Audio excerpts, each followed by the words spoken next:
하나님의 자녀들이 인생을 불쌍하게 살아서 되겠습니까? 물론 하나님은 우리를 불쌍히 여기시고 그래서 긍휼을 베푸신다라는 표현을 합니다만 오늘 말씀 가운데 본문 마지막 불쌍하다라는 개념이 나오죠. 다만 이 세상의 삶뿐이면 모든 사람 가운데서 우리가 더욱 불쌍한 자이리라. 이 본문에 등장하는 불쌍하다는 개념은 그 앞구절에 모든 사람 가운데 더욱 불쌍하다라고 표현함으로써 하나님이 우리를 불쌍히 여기는 그런 영적인 가난함, 좋은 의미에서의 불쌍함이 아니라 인생을 예수 믿는 사람이 저 세상에 예수 안 믿는 사람들보다 더 못한 인생을 산다는 차원에서의 불쌍함을 말합니다. 따라서 이 본문에는 이 불쌍한 삶으로 귀결되는 코스를 12절부터 쭉 열거를 해놨는데 전체적으로 어떤 과정을 밟아야 불쌍한 사람이 되는지, 물론 우리는 목표가 불쌍한 사람이 되는 게 아니죠. 그래서 이 전체 코스가 어떤 과정을 밟아야 되는지를 살펴보므로 이것과 거꾸로 살면 불쌍한 사람이 아니라 행복한 삶이 되지 않겠습니까? 그래서 우리가 잠깐 스킵을 해보면 12절에 어떻게 시작합니까? 죽은 자 가운데서 부활이 없다고 생각합니다. 여러분 불쌍한 인생 살려면은 요거 따라가시면 돼요. 죽은 자 가운데서 부활이 없다고 생각합니다. 그 다음 단계는 13절에 그리스도도 다시 살아나지 못한다. 그리스도도 다시 살지 못합니다. 죽은 자 가운데도 부활이 없고 그리스도도 살아나지 못합니다. 그러면 어떤 거냐? 14절에 우리가 전하고 있는 거 그 헛거고 우리가 갖고 있는 믿음도 헛거다. 지금 제가 설교하는 것도 헛된 거고 여러분이 이 설교를 듣고 있는 것도 헛된 거단 말이죠. 그러면 결국 어떻게 되느냐? 17절로 내려와서 그리스도께서 다시 살아나신 일이 없으면 너희의 믿음도 헛되고 너희가 여전히 죄 가운데 있을 것이다. 결국 뭡니까? 믿음이 헛된 것이 되면 우리는 여전히 죄 가운데 머무는 인생이 될 수밖에 없다는 겁니다. 그게 뭔데? 18절에 잠자는 자도 망하였으리니, 그게 망하는 거란 말이죠. 그럼 결국 19절에 오늘 마지막 그 본문 19절에 우리가 바라는 것은 이 세상의 삶뿐이고, 결국 망하는 인생이 뭡니까? 이 세상의 삶이 전부다라고 생각하는 거예요.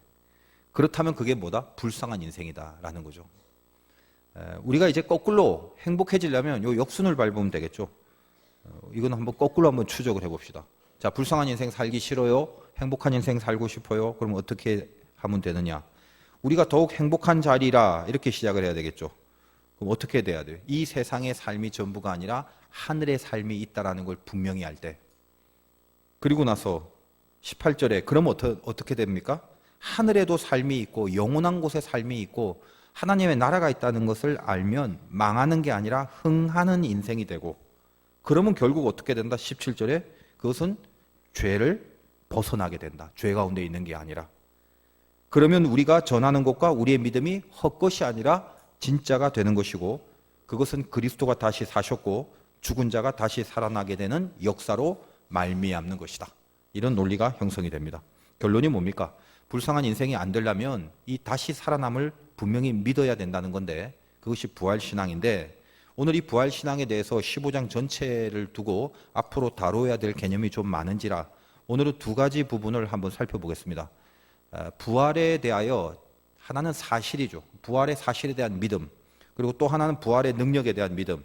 이 두 가지 믿음을 통해서 우리가 불쌍한 인생을 살지 말아야 될 것을 다짐하면서 한번 살펴보기로 하겠습니다.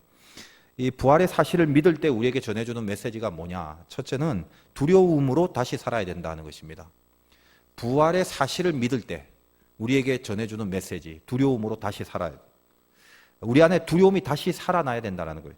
고린도 교회 교인들이 풍성한 은사 가운데 있었지만 저들 가운데는 12절을 보면은 중간에 너희 중에서 어떤 사람들은 어찌하여 죽은 자 가운데서 부활이 없다 하느냐? 부활을 믿지 않은 사람들이 꽤 있었다는 것입니다. 저번 시간에 잠깐 언급했습니다만 이 당시 고린도 지역에 불어오는 이 시대 정신이 교회 안으로 흘러 들어왔다고 그랬죠.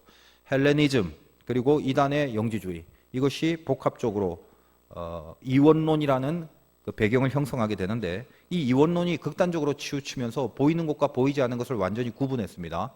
영적인 것과 육적인 것을 완전히 구분하고 육적인 것에 대한 가치를 부정해 버렸어요. 근데 우리가 오해하지 말아야 될 것은 육적인 것에 가치를 부여하지 않았다고 해서 그러면 거룩한 삶을 추구했느냐? 그렇지 않습니다. 오히려 거꾸로 갑니다. 육신이라는 게 아무것도 아니다라고 생각을 했기 때문에 육체적인 쾌락을 쫓아가더라도 상관이 없다는 이상한 논리에 빠져들어갔다는 거예요. 당시에 그 유행했던 쾌락주의자들, 에피크로스 학파를 중심으로 한 이 쾌락자들의 그 논리가 이런 건데, 이 복음의 진수를 붙들지 못한 고린도 교회 교인들이 이런 잘못된 철학에 깊이 물이 들어버렸습니다. 또 더군다나 물리적으로는 이 환경이 어때요? 고린도라는 도시는 상업도시, 무역이 활성화되는 항구도시입니다. 그래서 놀 게 많아요. 이 세상에서 육적으로 즐기고 누릴 만한 모든 환경들이 충분히 구비되어 있었습니다. 더군다나 거기에 플러스 음란한 우상 숭배의 제의식들이 난무했죠. 그래서 그 가운데서 그들에게 이 신자의 삶이라는 게 얼마나 세상과 구별되어야 하는 건가에 대한 이 복음의 내용에 완전히 눈이 가려져 버리고 이 세상의 풍류가 들어오면서부터 섞여지기 시작합니다. 몸은 예배의 자리에 있고 입으로는 계속적으로 신앙을 고백하지만 그들이 진짜 깊은 곳에서 정말로 누리고 있는 것은 영적인 것이 아니라 세상적인 것, 여전히 세상적인 것을 누리고 있었다는 것입니다. 본문 19절, 만일 그리스도 안에서 우리가 바라는 것이 다만 이 세상의 삶뿐이면 모든 사람 가운데 우리가 더욱 불쌍한 자이리라. 이 세상의 삶이 전부다. 만약에 이렇다면 우리가 예수를 믿건 교회를 다니건 이 고린도 교회 교인들처럼 불쌍한 인생을 살 수밖에 없다라는 얘기를 하면서, 그런데 어느덧 우리 신앙의 지금 현실적인 실정이 뭐냐라고 할 때 고린도 교회의 교인들과 나쁜 측면에서 유사한 것들이 꽤 있더라는 거죠. 그게 어떤 겁니까? 하나님이란 힘을 빌어서 이 인간 세상에서 누려야 될 것들을 내 힘만 갖고는 부족하니까 전능하신 하나님의 힘을 빌려서 세상에서 누릴 것을 누리는 것에 신앙의 가치를 두게 되었다는 것입니다. 당시 우상 숭배자들이 추구하는 속성과 똑같은 거죠. 이 우상 숭배자들이 섬기는 잡신들, 그 잡신을 향해 갖고 있는 속마음이 뭡니까? 저 신의 힘을 빌려서 이 세상에서 누릴 거를 나는 힘이 없어서 10밖에 못 누린다면 신의 힘을 빌려서 한 100 정도는 누려야겠다라는 심보로 그들의 종교의 생활을 하게 된다는 것이죠. 우상 숭배하는 자들이 다 그런 마음으로 하는데 교회의 교인들마저도 이것이 깊숙이 파고들어서 이 세상의 삶뿐인 인생을 살아가는 모습이 있더라는 것입니다. 그러니까 어때요? 교회 안에서 다툼이 일어나고 분열, 또 싸움이 일어나고 이기심이 흥황하고 미움이 음란이 난무하고 이런 모든 죄가 자행되고 있음에도 불구하고 그들의 신앙이라는 것은 하나님을 기쁘게 하는 것보다는 자기 자신들의 기쁨을 보장받고 이 세상에서 자기 자신들이 누리는 일에 계속적으로 집중하는 그건 잘못된 신앙을 살게 됐다는 것입니다. 그러다 보니 어때요? 두려워해야 될 하나님이 더 이상 두려운 존재로 인식되지 않았습니다. 내가 하나님을 기쁘게 하려고 하는 마음이 있다면 하나님을 기쁘게 해드리지 못하는 나 자신과 거기에 대한 자책감과 또 그렇게 살아서는 안 된다는 하나님을 향한 두려움이 있어야 되는데 이거는 목적 자체가 하나님의 힘을 빌려서 세상에서 누릴 거를 누리자라는 쪽으로 가다 보니까 하나님을 경외하거나 두려워하는 마음이 점점 약해지기 시작됐다는 거예요. 그래서 그들은 어쩌면 이 그리스도가 부활한 사건이 차라리 없었으면 더 좋았을 것이다라는 심리가 생긴 것 같아요. 그 핵심이 왜 그렇습니까? 17절에 그리스도께서 다시 살아나시는 일이 없으면 너희의 믿음도 헛되고 너희가 여전히 죄 가운데 있을 것이요. 그리스도의 부활이 없으면 여전히 죄 가운데 있어도 된다는 거 아니겠습니까? 다시 살아났다는 거, 영적인 세계, 하늘의 세계, 하나님의 심판 이런 거 없이 그냥 내가 누리고 싶은 것만 도와주는 하나님으로만 있으면 딱 좋은데 만약 그리스도의 부활이 있다면 하나님의 언약이 살아있는 거고 하나님의 언약이 살아있다면 그분의 심판과 세상을 평가하는 그분의 말씀이 다 살아있는 건데 그런데 그러면 여전히 죄 가운데 있는 게 얼마나 큰 부담이겠어요. 그러나 내 깊은 곳에선 죄 가운데서 죄를 누리려고 하는데 하나님은 터치하기 싫어지는 그러니까 하나님의 터치를 부담스러워하는 그런 마음이 있기 때문에 이 그리스도의 부활 자체에 대한 믿음이 생기질 않는 거죠. 성경에서 하나님이 우리를 향하여 질책을 할 때는 저 안 믿는 사람들에게 꾸짖는 말씀이 일단은 아닙니다. 1차적으로는 안 믿는 사람들을 위한 말이 아니에요. 예수님이 가장 많은 지적을 한 사람들이 누구냐 하면 이방인이 아니었습니다. 하나님을 너무나도 잘 알고 하나님을 먼저 알고 있었던 유대인들이에요. 그 유대인들 중에도 특별히 종교적인 지도자들, 바리새인이나 율법자들, 그들을 향하여 예수님의 신랄한 비판은 계속합니다. 그들의 신앙의 모습, 어떻게 보면 겉으로는 굉장히 철저했어요. 감히 누구라도 범접할 수 없을 만한 겉으로 보여지는 신앙의 행태는 거의 퍼펙트입니다. 예배를 늘 드렸고 제사 완벽했습니다. 헌금도 꼬박꼬박하고 구제도 열심히 하고. 그러나 예수님은 그들을 뭐라고 하냐면 회칠한 무덤이라고 그래요. 안에는 죽어서 시체가 있는데 겉에 시멘트를 발라놨어요. 그래서 안에 썩은 냄새가 밖으로 안 나가게끔 밀봉을 해버렸다라는 그런 의미입니다. 그렇게 살고 있더라는 거예요. 속에 하나님이 없습니다. 종교라는 형태는 완벽한데 안에 하나님이란 내용이 하나도 없어요. 그리고 그들이 누리는 건 뭐냐면 세상 사람들은 세상에서 누리듯이 종교인들은 종교라는 범위 안에서 종교적 기득권으로 세력을 누리고 있는 그 삶을 살았다는 것입니다. 하나님은 하나도 없이. 그들의 죄의 가장 중요한 핵심적인 부분이 그러므로 어떤 겁니까? 예수님이 왜 질책을 하고 예수님이 왜 지적을 합니까? 그들은 하나님 없이도 자족한 인생이었다는 거예요. 여러분, 우리는 어떻습니까? 오늘 우리의 예배의 모습, 또 이제 새해를 시작하면서 하나님 앞에 첫 예배를 드리는 사뭇 이 진지한 그리고 이 경건한 시간 앞에서 나는 과연 신자로 살아가면서 내 안에 어떤 게 들어있는가? 나는 정말 하나님 없이도 자족하면서 살아왔던 삶을 살지 않았는가? 그거 보라는 거예요. 아니, 그럴 수가 있습니까? 그렇게 생각하지 마십시오. 저들만 그런 게 아닙니다. 유대인들만 그런 게 아니고 고린도 교회 교인들만 그런 것이 아닙니다. 지금 이 말씀은 오늘날 저와 여러분들에게 하시는 하나님의 말씀입니다. 우리가 얼마든지 그렇게 살아갈 수 있다는 것입니다. 여러분은 부활을 믿습니까? 라고 질문하면 아마 아멘 할 것입니다. 여러분이 부활을 믿는 그 부활신앙이라는 게 과연 무엇이어야 됩니까? 어릴 때 소년중앙이라는 학생 잡지를 제가 자주 봤는데 지금도 기억이 납니다. 거기에 한 기사 중에 안 가봤지만 백두산에 가면 천지 연못이 있는데 그 천지 못에 공룡이 산다고 적힌 기사를 읽은 적이 있어요. 그래서 어렴풋이 무슨 공룡 덩어리 같은 것도 사진으로 이렇게 같이 실려져 있었어요. 그리고 저는 그걸 읽고 믿었습니다. 천지 연못에 공룡이 산다고. 그런데 제가 그 사실을 믿기 전이나 믿은 후나 제 삶에는 변화가 일어나지 않았습니다. 그냥 머릿속에 천지 연못엔 공룡이 살고 있다는 걸 믿고 있을 뿐입니다. 그냥 그걸 믿고 있는 거지 그것이 내 삶에 어떤 영향력도 행사하지 않았단 말이죠. 여러분, 부활을 믿습니다. 부활이라는 거, 주님이 다시 살아나셨다는 걸 여러분이 믿는다면 주님이 다시 살아나셨다는 걸 믿는다는 것, 그것과 천지 연못에 공룡이 사는 것을 믿는 것과 무슨 차이가 있습니까? 여러분이 부활을 믿음으로 여러분 인생에 어떤 변화가 과연 일어났습니까? 아니라면 그분의 부활하시는 것이 그냥 부활을 믿고 그냥 부활했다더라, 부활했대, 그냥 난 그냥 믿어 라고 끝내버린다면 그것은 우리가 마땅히 하나님 앞에 드려야 될 부활의 신앙 고백이 아니죠. 부활을 믿는 진짜 믿음이 아니라 그건 아무것도 아닌 믿음입니다.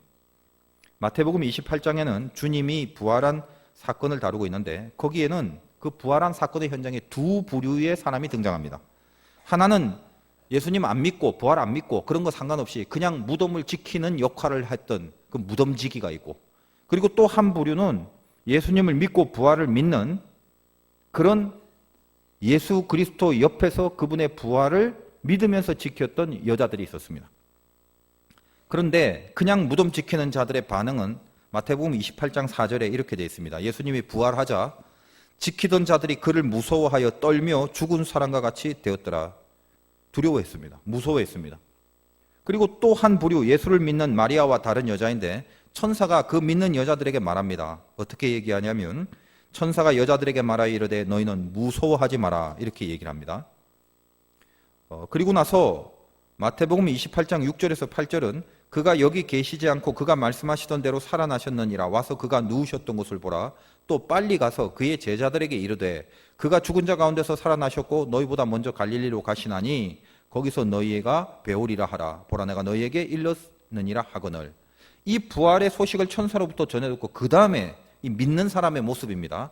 그 여자들이 무서움과 큰 기쁨으로 빨리 무덤을 떠나 제자들에게 알리려고 다름질할세. 자, 두 부류가 등장하죠. 안 믿는 사람이나 믿는 사람이나 공통점이 있었습니다. 두려움입니다. 살아났다는 것에 대해서. 주님의 부활이 두려움으로 다가왔어요. 근데 믿는 사람은 플러스 하나가 더 있죠. 큰 기쁨, 무서움과 큰 기쁨, 이렇게 됩니다. 왜 두려움이 생겼습니까? 기적이 벌어졌다는 경외감도 있지만 저 깊은 곳에서 영적 본능이라는 게 있죠. 안 믿는 사람들에게 살아났네 진짜. 말씀대로 살아났구나. 그러겠다고 하나님의 아들이 그러겠다고 하더니 그렇게 됐네.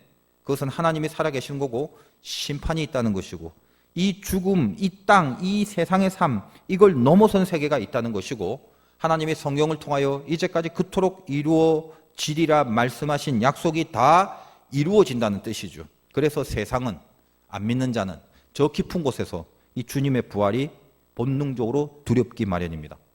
감추려고 애를 쓰고 감추고 싶고 없애버리고 싶고 그래서 들키지 않게 뭔가 조치를 취하고 싶을 뿐입니다. 그러나 믿는 자에게는 그 두려움이 그 두려움으로만 끝나지 않습니다. 결국은 기쁨이 됩니다. 어떤 기쁨이요? 내가 막 살아서는 안 된다는 각성이 일어납니다. 믿는 자에게는.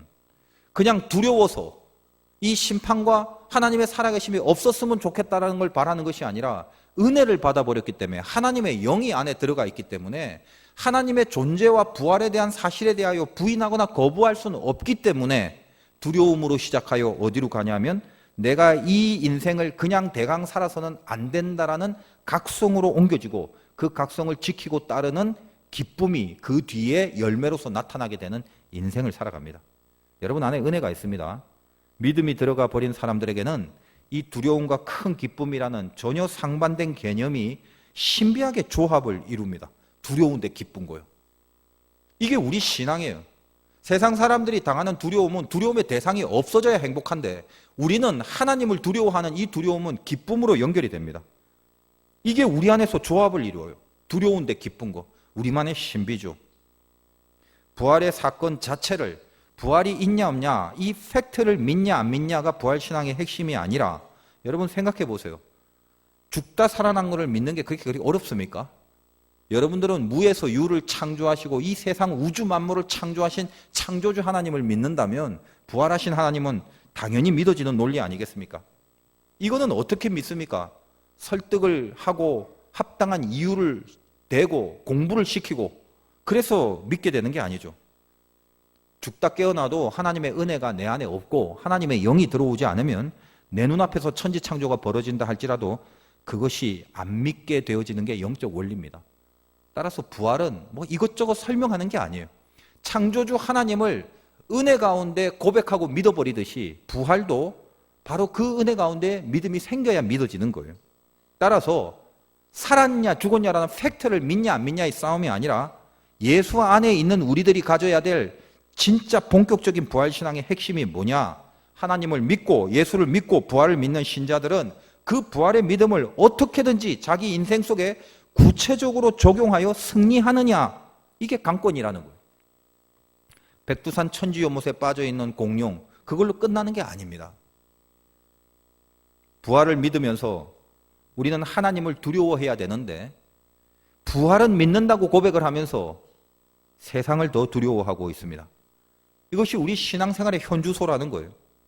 그리스도가 다시 사셨대요. 그러면 알아요, 믿어요, 달걀도 까먹었어요. 그러면서 정작 여러분 안에 있는 진짜 기쁨이 뭔 줄 아세요? 주님이 다시 살아나심으로 말미암아 그 다시 살아나심의 사실이 내 인생 속에 어떻게 적용되고 어떻게 스며들어 오는가를 추적해 보는 기쁨이 아니라 살아나셨대요 라고 해놓고 믿어드릴게요 해놓고 진짜 나의 기쁨은 당장 올해 얼마 더 벌었나 이거예요. 내 자식이 어떤 좋은 학교에 들어갔냐, 내가 올해에 회사에서 진급을 했느냐, 주변의 사람들이 나를 우대해 주느냐, 하다못해 이번에 산 주식이 얼마나 뛰었냐, 그것이 우리를 더 가슴 뛰게 만들고 그것이 더 기쁘고 그걸 더 소중히 여기는 인생을 살고 있더라는 것입니다. 세상에서 멀어지거나 세상에서 확보한 것을 빼앗기는 일에만 두려움이 가득합니다.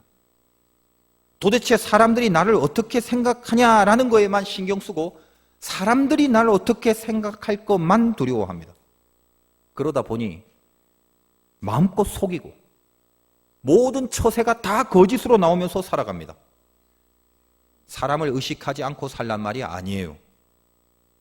우리 신자가 있어야 될 가장 소중한 것, 다른 건 없어도 이거는 있어야 된 그것, 다시 말하여 하나님이 내 인생을 어떻게 바라보고 하나님이 내 인생을 어떻게 심판하고 평가하실 건가에 대한 두려움은 저 백두산 천지 연못에 던져버리고 살아가고 있다는 것입니다. 여러분, 인생 불쌍하게 살지 마세요. 기쁘게 살아야 될 것 아닙니까? 행복하게. 항상 기뻐하라. 그 항상 기뻐할 수 있는 영성이 어디에서 비롯되는지 오늘 이 예배 가운데 알고 돌아가시기 바라요. 하나님으로 인하여 기뻐하는 자들 주변에 있습니다. 가만히 보세요. 하나님으로 인하여 기뻐하는 자들이 있다고요. 근데 제가 그런 사람들 가만히 보니까 공통점이 있어요. 하나님으로 인하여 기뻐할 줄 아는 자들은 이 가슴 한켠에 예외 없이 꼭 이게 있어요. 그게 뭐냐? 그 기쁨을 참 밑바닥에서 붙들고 있는 것이 있는데 하나님을 두려워하는 가슴이 있더라는 거예요. 항상. 잘 보십시오.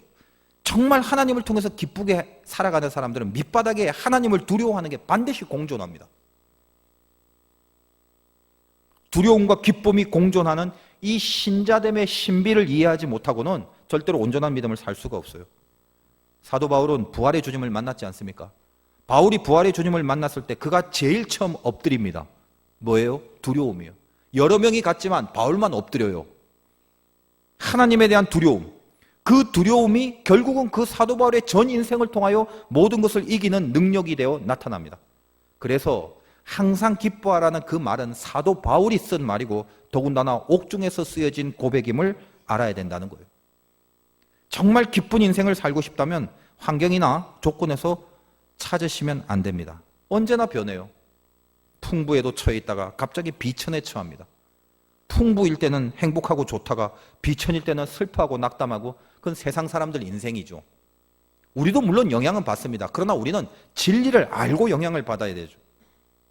풍부에 처하다 비천에 처하다 이것이 인생이건만 그러나 풍부든 비천이든 그 안에서 스스로 자족할 수 있는 일체의 비결을 알고 있습니다. 하나님 없이는 자족할 수 없다는 사실 그걸 잊지 않고 살아갑니다. 그래서 바울이 하는 고백이 어떤 거죠? 그 두려움이 하나님을 뺏기는 것이 두렵다는 거예요. 세상을 뺏기는 게 두려운 것이 아니라 하나님을 뺏기는 게 두렵고 하나님이 나를 평가하는 게 두렵고 하나님 앞에 채점받을 내 인생이 두렵고 그러므로 그 두려움이 내 안에 스스로 자족할 수 있는 일체의 비결의 비법이 되었으며 내게 능력 주시는 자 안에서 모든 것을 할 수 있다는 강력한 능력으로 폭발되어 나오더라는 것입니다. 여러분 안에 오늘 이 예배를 통해서 하나님이 나를 위하여 부활신앙을 주셨다면 두려움을 다시 살려내셔야 돼요. 하나님을 두려워하는 그 두려움으로부터 다시 살아내야 됩니다. 이 두려움이 밑바닥에서 우리의 기쁨을 컨트롤합니다. 하나님을 경외한다는 말 많이 하는데 이 경외가 히브리 말로 이르아라고 그럽니다. 우리나라 말로 제일 쉽게 번역하면 이르아는 두려움이에요. 이사야서 33장 6절에 여호와를 두려워함이 네 보배니라 이런 표현이 있어요. 멋진 표현 아닙니까? 저는 생각해요. 하나님 안에 살면서 하나님 믿는다 하면서 왜 많은 신자들이 흔들려서 넘어지나? 이르아 두려움이 없기 때문에. 두려움이 소멸돼 버렸어요. 두려움이 약해져 버렸어요. 정말 우리가 하나님을 두려워하면 어떻게 그것이 옳다고 생각할 수 있습니까? 정말 하나님이 두려우면 그 선택과 그 판단과 그 언행이 그 결정이 어떻게 그렇게 될 수가 있나요? 하나님 두려우면 그런 식으로 살 수 없단 말입니다. 저는 이 말씀을 가슴에 새기면서 지금까지 하나님 사랑한다라고 고백하고 그래야 되는 줄 알았는데 물론 맞죠. 하나님 사랑합니다. 맞는데 사랑은 하나님이 나를 향해 하시는 거죠. 나는 어떻게 하나? 하나님이 야 내가 너 사랑한다 할 때 저도요. 어떻게 하나님이 나를 사랑하는 정도로 내가 하나님을 사랑하겠습니까? 감히 그 거짓말 못하겠더라고. 그러면 하나님이 나를 사랑한다고 할 때 나는 거기에 대해서 어떤 반응을 해야 되나? 하나님이 나를 사랑한다고 하면 나는 하나님 앞에 저는 하나님을 두려워하기로 했어요. 내가 하나님을 사랑하는 방법을 가만 생각하니까 하나밖에 없더라고요. 하나님을 계속 두려워하는 거예요. 두려워하면 하나님의 길이 보여요. 이상하고 신비해요. 두려워하면 해법이 보여요. 두려워하니까 뭘 선택해야 되는지 답이 나와요. 그 길 가는 거예요. 그 답 찾아서 가는 거예요. 그리고 저는 깨달음이 왔습니다. 마귀가 제일 두려워하는 사람이 있어요. 마귀가 제일 두려워하는 사람이 누구냐? 마귀가 두려워하는 사람은요, 하나님을 두려워하는 사람이에요. 오늘 새해 첫 예배 중에 여러분 안에서 다시 부활해야 될 신앙이 무엇인가? 다시 하나님을 두려워하는 심령이. 하나님, 나에게 하나님 두려워할 수 있는 심령을 부활시켜 주시옵소서. 여러분이 참된 기쁨을 누리려면 하나님을 두려워하는 두려움에서부터 시작해야 된다는 거 잊지 마시기 바라요. 이것이 부활의 사실을 믿는 믿음의 내용이고, 또 두 번째로는 부활의 능력에 대한 믿음인데, 부활의 능력을 믿게 되면 그 메시지는 쓰러진 곳에서 다시 살아나는 것입니다. 어디서요? 쓰러진 곳에서. 마가복음 16장 9절에도 예수님의 이 부활에 대한 사건이 소개되고 있습니다. 근데 여기에 예수께서 안식 후 첫날 이른 아침에 살아나신 후에 전에 7 귀신을 쫓아내어 주신 막달라 마리아에게 먼저 보이시니, 막달라 마리아 대단한 사람이죠. 부활하신 주님이 인류 최초로 제일 먼저 보인 여자, 처음 그 영광을 보여준 사람. 근데 이 막달라 마리아가 누굽니까? 여러분 귀에는 익숙한데 사실 성경에 마리아가 무지하게 많아요. 우리나라 영희, 순희 이런 개념이에요. 그래서 미국에도 메리, 마리아 얼마나 많습니까?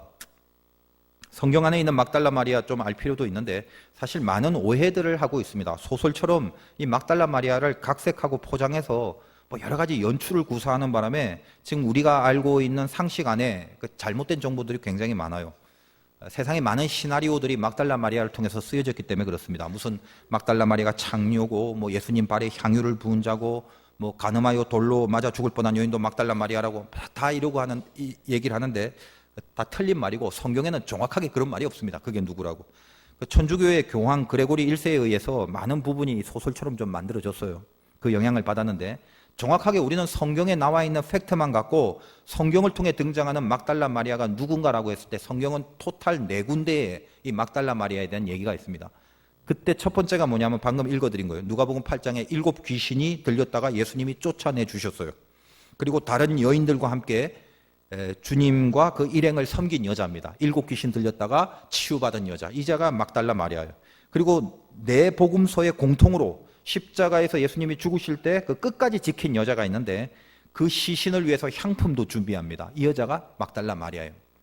그리고 사복음서의 공통적으로 안식 후 첫날 이 무덤을 방문하고 빈 무덤을 발견해서 제자들에게 부활 소식을 알리고 가장 먼저 부활의 주님을 만나게 된 이 여자가, 이게 막달라 마리아.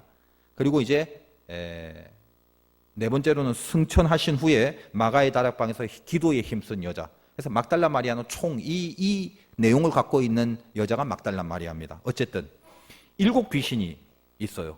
귀신 하나만 들어도 물과 불에 쓰러지고 넘어지고 경련 일으키고, 군대 귀신 들면 무덤 사이에서 소리 지르고 막 돌로 몸을 상하게 하고, 이런 장면 성경에 있죠. 근데 7 귀신이 들었다면 그 심각함의 정도가 어떠했겠습니까? 자기 힘으로 일어날 수 없죠.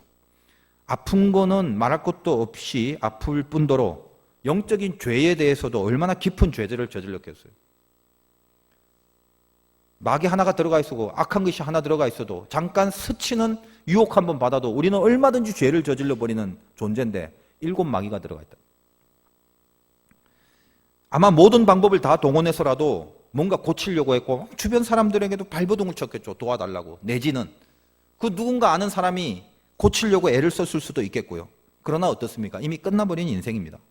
더군다나 당시 여자의 지위의 그 배경을 우리가 유추해 보건대 막달라 마리아는 이미 그 시대에서 그런 상태로서 여자로 살아간다는 건 불가능합니다. 쓰러진 여자예요. 넘어져 버린 여자입니다. 근데 그 여자에게 부활의 주님이 먼저 보이셨다는 거예요. 그리고 그 막달라 마리아가 부활의 주님을 제자들에게 알리는 메신저가 됩니다. 당시 같이 섬기는 여인들 중에 하나님의 일을 제대로 할 만한 스펙과 부유함과 풍요로움이 있는 여자들도 꽤 있었어요. 성경에 등장하는 여인들 중에는 헤롯의 청지기 구사라는 사람이 있는데 이 구사의 아내인 요한나도 막달라 마리아처럼 같이 비슷하게 섬겼던 여인들이랍니다. 헤롯의 청지기 정도의 가문이니까 얼마나 막강했겠어요. 근데 이런 사람에게 메신저를 하나님이 맡기지 않습니다. 첫 부활의 주님을 이 막달라 마리아에게 메신저의 사명을 감당하게 해요. 처음 주님을 만납니다. 부활의 주님을. 그에게 부활의 능력이 임합니다. 쓰러진 자리에 있던 자요, 넘어진 자리에 있던 자, 거기에 부활의 능력이 임합니다. 우리 살다가 쓰러질 때 있어요. 실패하고 넘어졌을 때 있습니다. 근데 넘어진 것 자체, 쓰러진 것 자체는 아직은 그 사건 자체가 중요한 게 아니에요. 그 쓰러짐을 성령이 이용할 수도 있고 마귀가 이용할 수도 있습니다.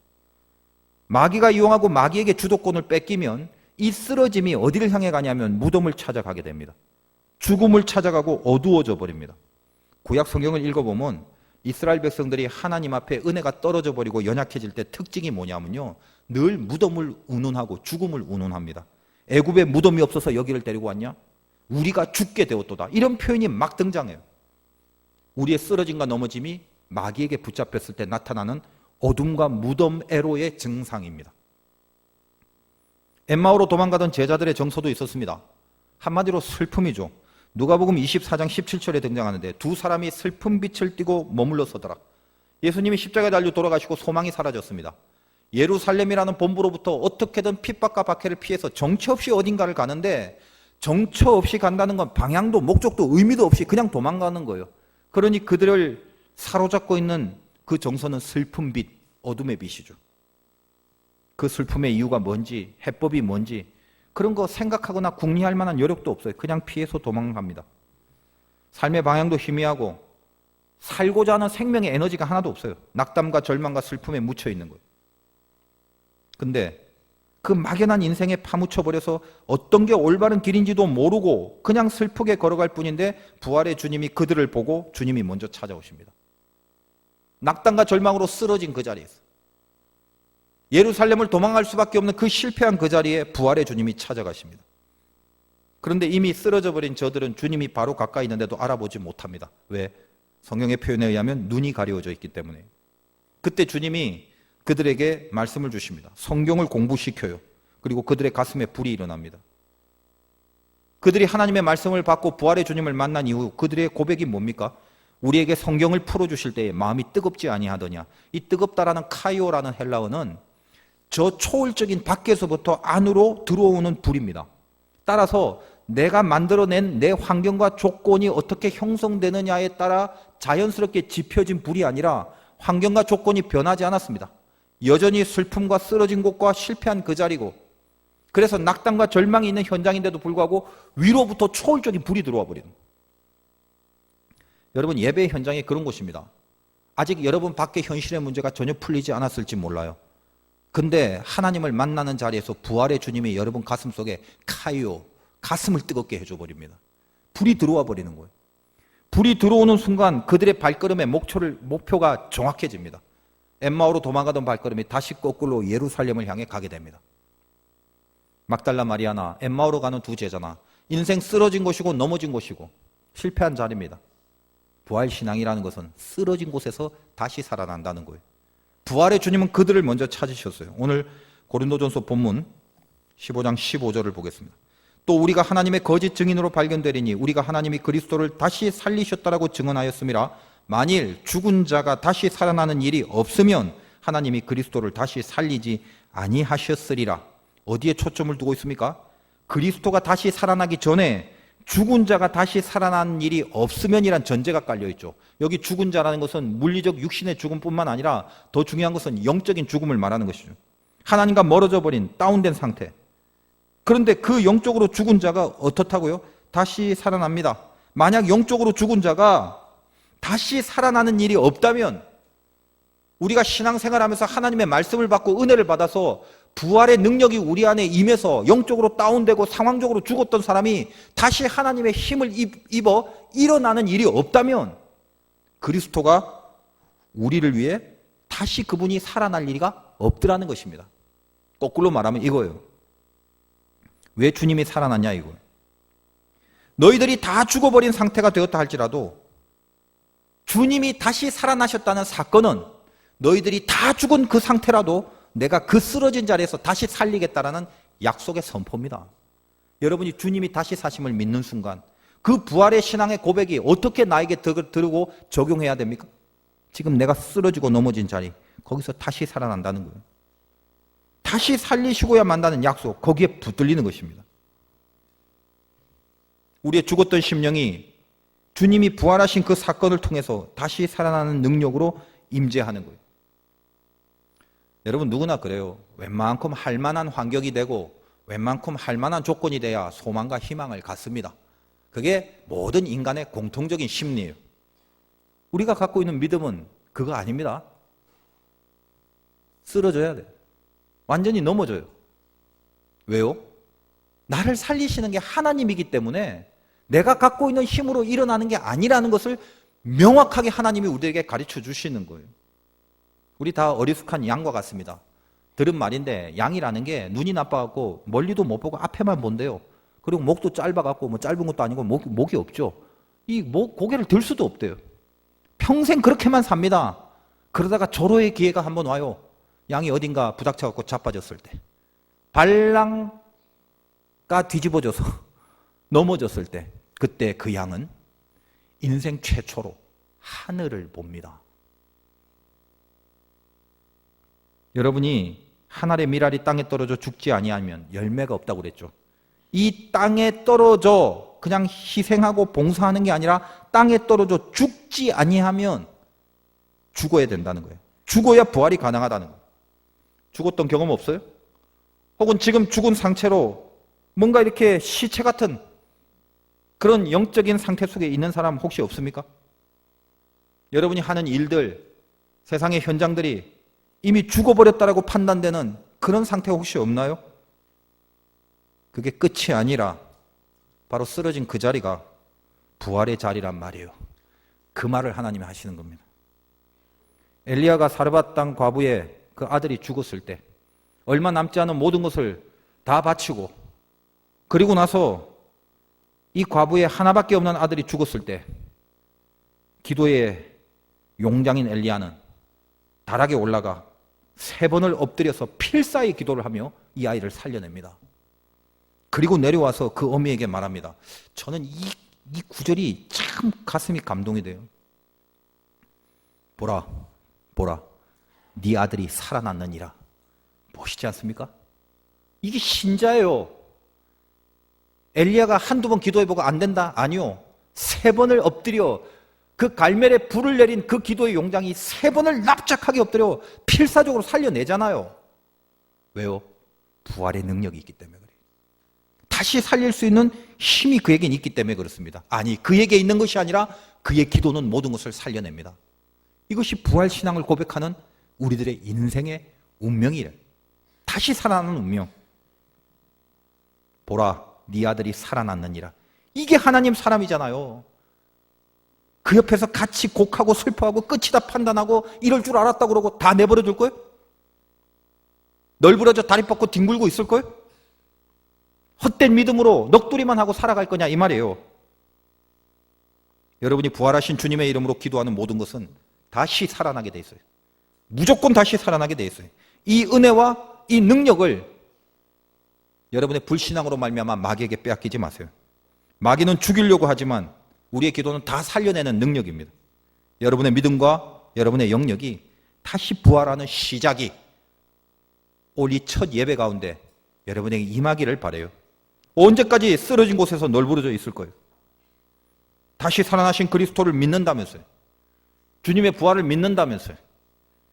그 그리스도를 나의 주님으로 믿는다면서요. 그러면서 뭔 재수가 어떻고 팔자가 어떻고 조상 묘자리가 어떻고 가문에 흐르는 저주가 어떻고 그 일 때문에 그 사람 때문에 이쪽고 저쪽고 어쩌고 저쩌고 그런 거 따져가면서 고민만 하다가 끝없이 무기력함 속에 낙담하고 좌절하고 그럴 거예요? 부활의 주님을 믿는다면서? 여러분 안에, 여러분 가슴에 오늘 이 예배 가운데 강력하게 선포하세요. 주님, 다시 살게 하옵소서. 지금 쓰러진 자리입니다. 지금 넘어진 자리에 있을 수도 있습니다. 죽어가는 거 있으면 기도로 다 살려낼 수 있다는 거예요.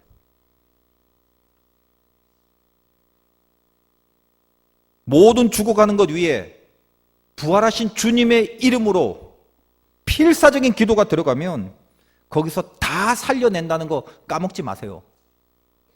잊어버리지 마세요. 주님이 다시 살아나셨듯이 저와 여러분은 다시 살아날 것이고 다시 살아난 저와 여러분을 통해서 이 세상에 죽어가는 모든 것들이 다시 살아날 것입니다. 이것을 영광이라고 합니다. 어디서요? 여러분이 쓰러진 그 자리에서 시작하는 것입니다. 올 한 해 동안 다시 살려 일으키시는 하나님의 능력이 여러분의 인생 속에 임하시기를 주님의 이름으로 축원드립니다.